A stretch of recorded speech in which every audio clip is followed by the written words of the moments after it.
Hello and welcome to this week's episode of Conservation Diaries. As we got word of the new level 4 restrictions implemented in South Africa on Sunday, don't you worry folks, we are still happy and positive here at Lapalala that we are able to operate and that you are still able to come visit us.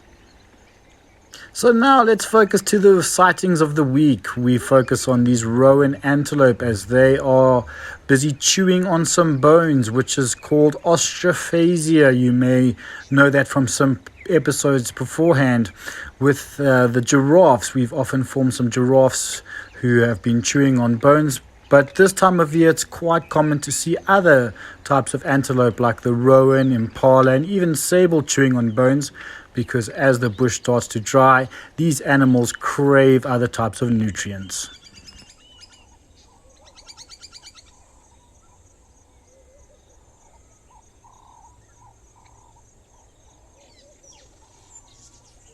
The boat trips are proving to be very fruitful now. As the water levels have dropped a little bit, we're starting to see much more of the huge reptiles like these crocodiles, leguavans, and the bird life in particular. So the boat trips, although it's winter, seem to be very fruitful. We are seeing a lot more crocodiles than what we would in the summertime.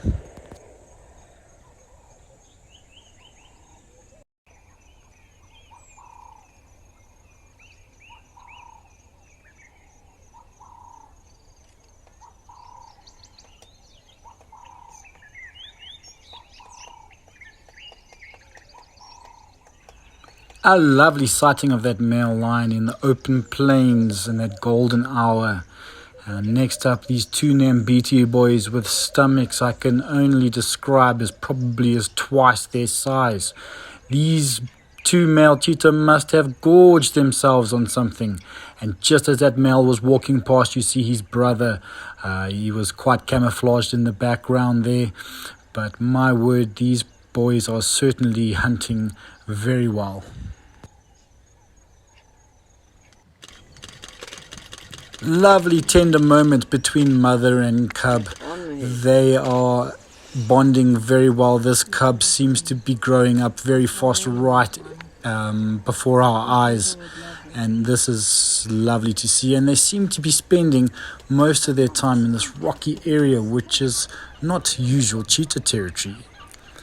This jackal sees a little rodent in the grass and decides to go on a little hunt, and before you know it, he's jumped up and skirmishing in this long grass for his rodent.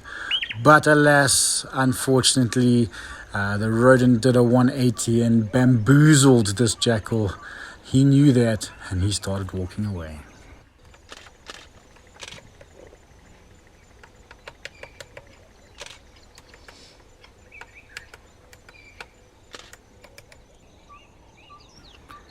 So I'm sure everybody's quite keen for an update on the male lions that we're fighting.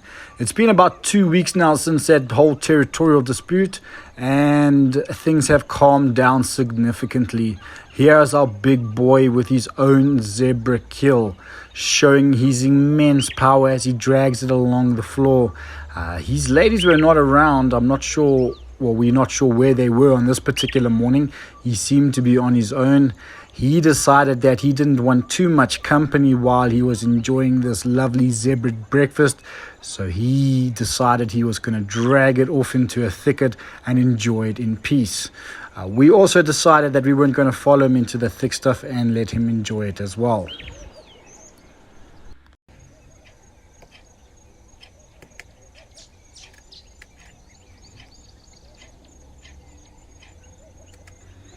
And I'd like to end the episode with a little montage of some bird footage that our head ranger Morne has shot for us. Here we have a dab chick in the water.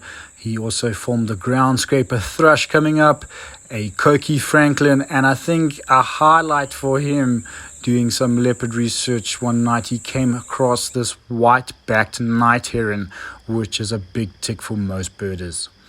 So from all of us here at Swallow, where conservation never stops, we'll catch you all next week Wednesday.